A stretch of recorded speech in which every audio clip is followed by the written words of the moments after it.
All right, it looks like we are live this June 1st. Welcome to this session of Ask the Security Guy. I am obviously not Holly Magnuson, the person you're used to seeing here. She's on vacation, and lucky for her, but hopefully everyone else seeing this will have vacation of their own sometime this summer. I'm her student worker, Michael Johnston. I'm a student here at APU, and our topic this month is cloud security. Be sure to use the Q&A app, should be located in the bottom right. You'll be able to ask questions, and I'll be able to see them, and we will be able to hopefully give you some degree of response. So our security master, Shawn Kohrman, can tell us a little bit more about our topic this month, cloud security. Great, thank you.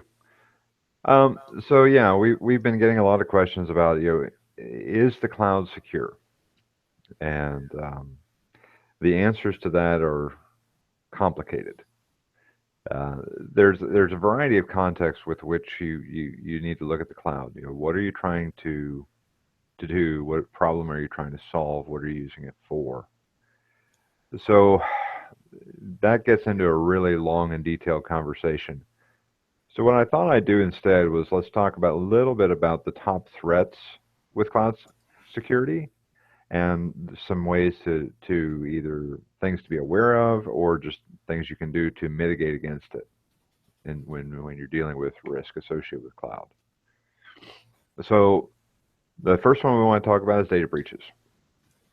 Um, as with any organization, cloud is no less susceptible to data breaches.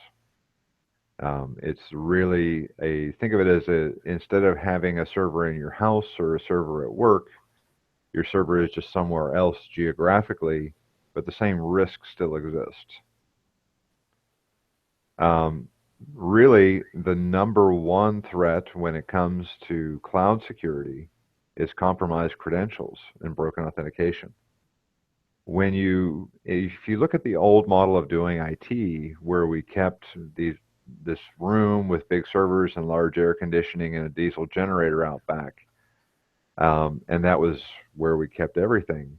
It was simpler to control multiple layers of access to the network, and in the cloud model, that is all still done, but the data center is not inside of our control. It's in some other part of the country usually, or around the world even.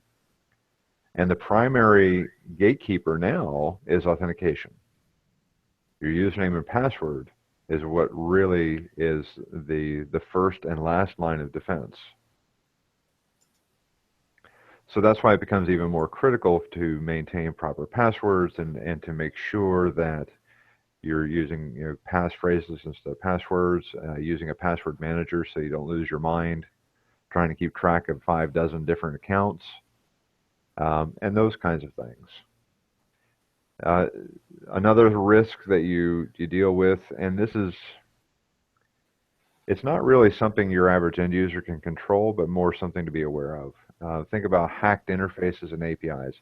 So the things that interact with the data, the web page, the applications that you're interacting with on your phone that talk to a server somewhere in the cloud.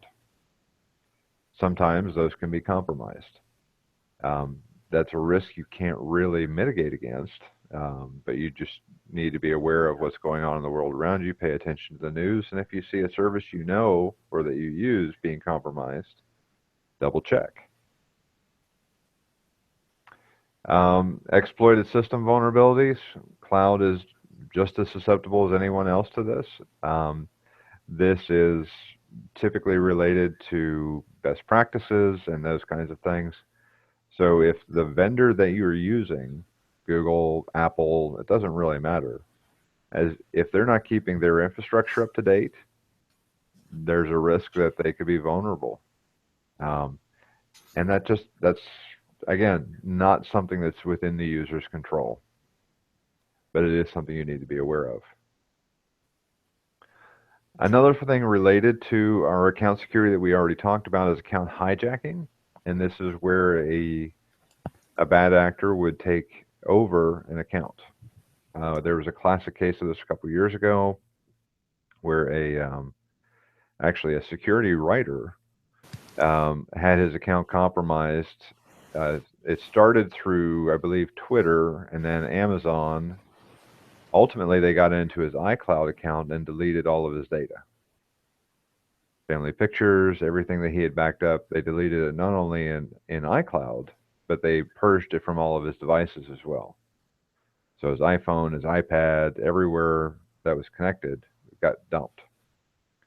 Now, ultimately, he did get his data back through a data recovery service, but that cost him several $1,000s.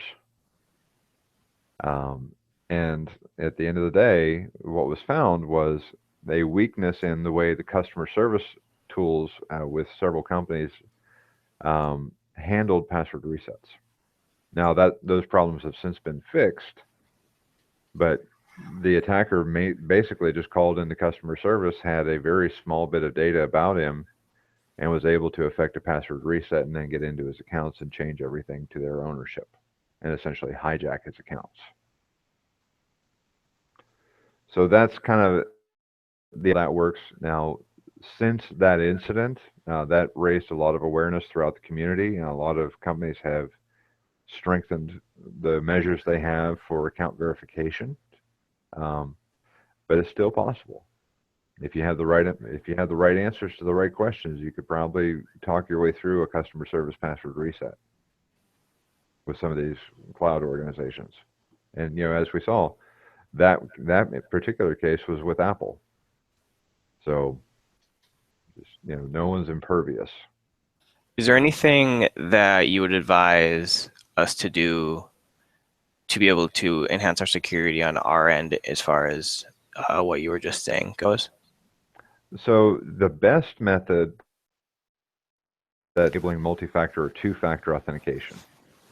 And what that does is it brings your cell phone into the mix. You'll get a text message with a special code that you enter in addition to your username and password at the time you log into the service.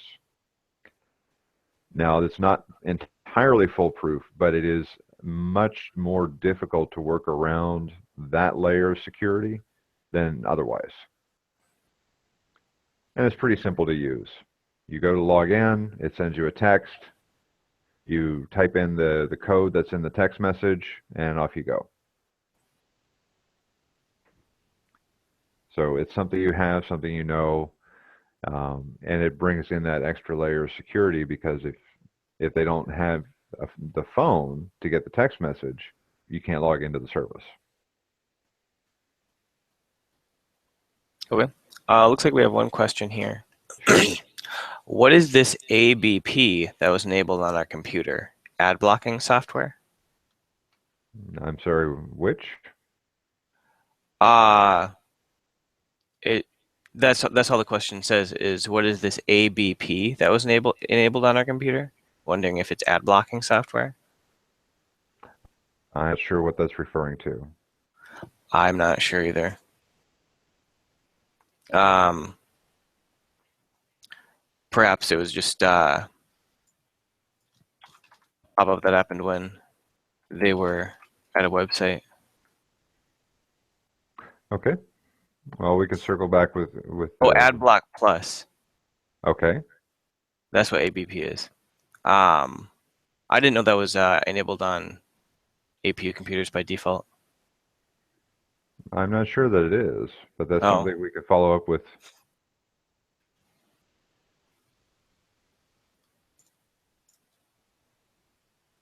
Do we have any other questions? those are the only ones. Okay. So going list of threats, another thing that we need to consider when you talk about cloud, but again, this is also a risk for an on-premise security, is malicious insiders, people who work within the organization and have ill intent, either financial or some other type of intent. They can destroy data, they can cause havoc, they can open security risks to the outside or security risk to known outsiders. The risk when you're dealing with cloud as well. It doesn't go away just because you outsource your data. Another risk is we call it APT or apps. They're persistent threats. They're very difficult to remove. And again, it's you're as likely to find them within a cloud infrastructure as you are anywhere else. Um, Another risk is data loss. A classic example that I'll use is Dropbox. Um, Seems to be very popular. I've heard a number of cases now where users, personal users of Dropbox, not enterprise users, um, lost significant amounts of data because Dropbox encountered some type of hardware failure within their organization.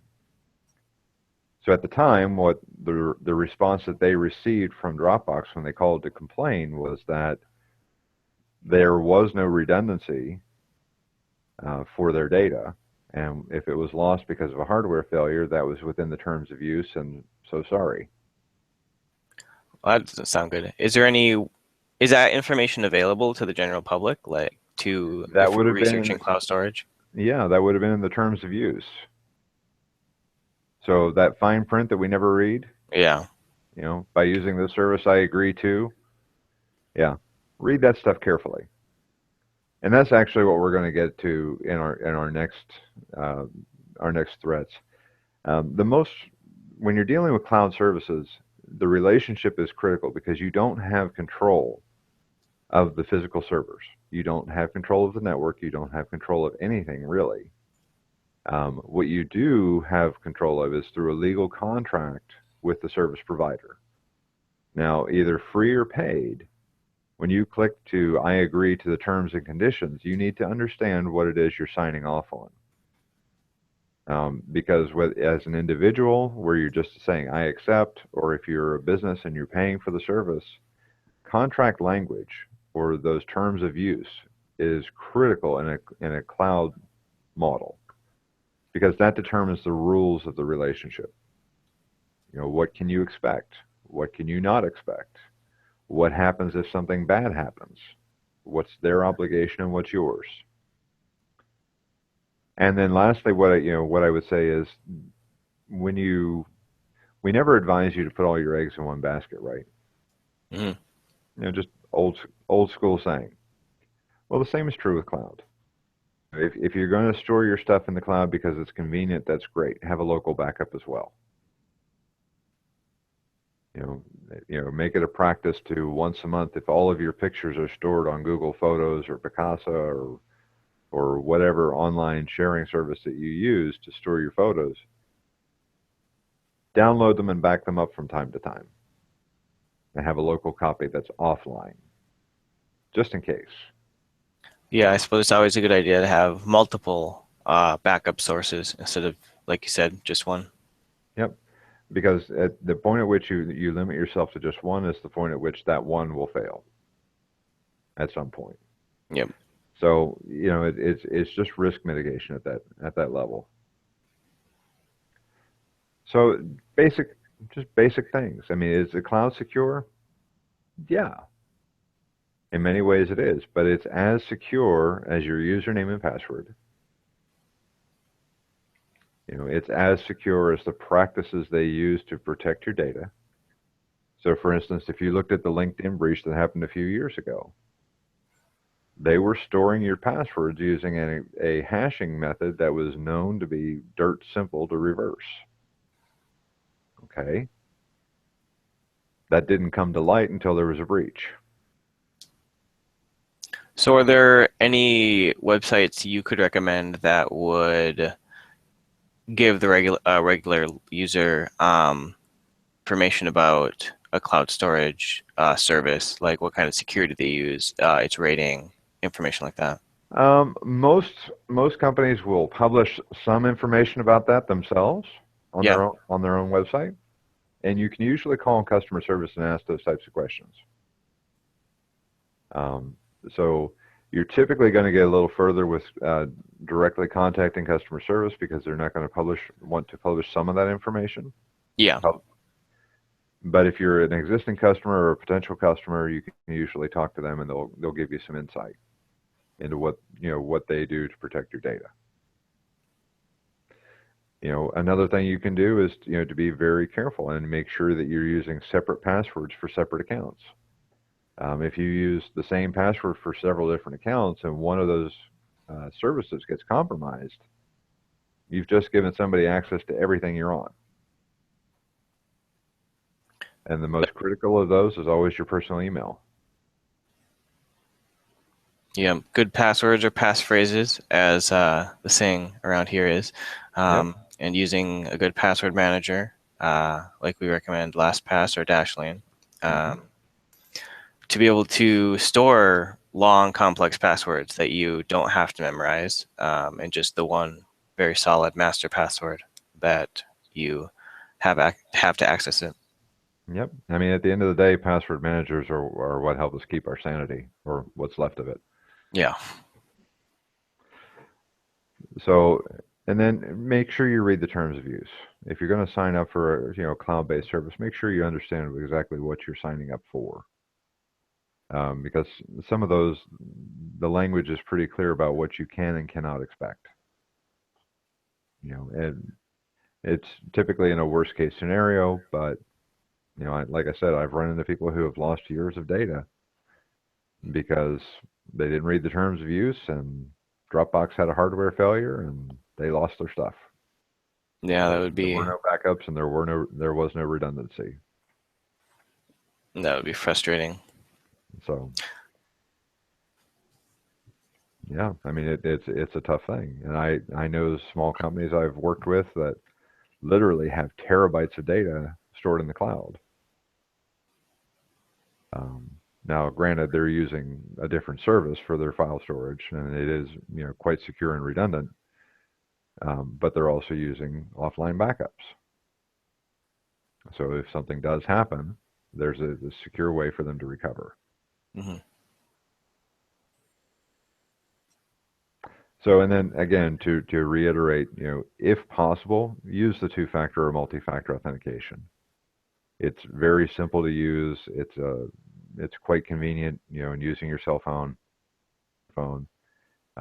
Google and Microsoft both and Apple do great, do have a great way of working. And it's just another layer of security that's much more difficult to break through. It's not impossible, but it raises the bar significantly. And so, is that what essentially businesses are asking for, like Facebook or Google or even Netflix? They're asking you to give them your phone number. Is that facilitating that two-factor authentication? Not for all of them. For Google, yes, it's part of your security setup, and they will send you, but you still have to turn on two-factor authentication. Okay. But it's also part of the security recovery practice that they have set up, so that if you forget your password, your Google password, they can text you and verify you via the cell phone that you entered. So I had a case recently with a family member where they changed their password, wrote it down wrong, couldn't remember what they changed it to, and hadn't updated their security questions in a very, very long time. So they couldn't remember the answers to any of the security questions either. Fortunately, they did have their current cell phone number in there because one of the times they logged in, Google had prompted them to enter it. Hmm. So even though we weren't able to remember any of the answers to their security questions, but because we had her cell phone number plugged in, we were able to get back access back into her Google account through that. And that was quite a problem for that individual because bank accounts were tied to it, financial records, everything was going into that email account. Yeah. Yeah, we have a lot of information just centered around our personal email. Hmm. She was getting electronic delivery bills, so it became a problem very quickly. So as is often the case, we look at security as a inconvenience or a step that we don't want to deal with. At the end of the day, it's what protects you and your data, and there are lots of people out there who want to do bad things. Yeah, there's no shortage of bad people trying to take advantage of this. Absolutely not. So do we have any other questions? Nope. All righty. Well, that's all we had for today. Well, I guess, are we making a short Ask the Security Guy? If we don't have any other questions, Yeah, just the one about the AdBlock Plus. okay. We'll follow up with that person offline. Okay. All right. Right. I guess no more questions. Then we've finished all that we had. There's upcoming hangouts. It's gonna be this month, I believe. Final Friday wrap up and hang out with IMT. I'm not sure what the exact schedule or topic for those will be, but you'll all be receiving emails about viewing times and topics. So keep your eyes out on your emails and keep your security high. Uh, I guess goodbye from the Ask the Security session. All right. Thank you all.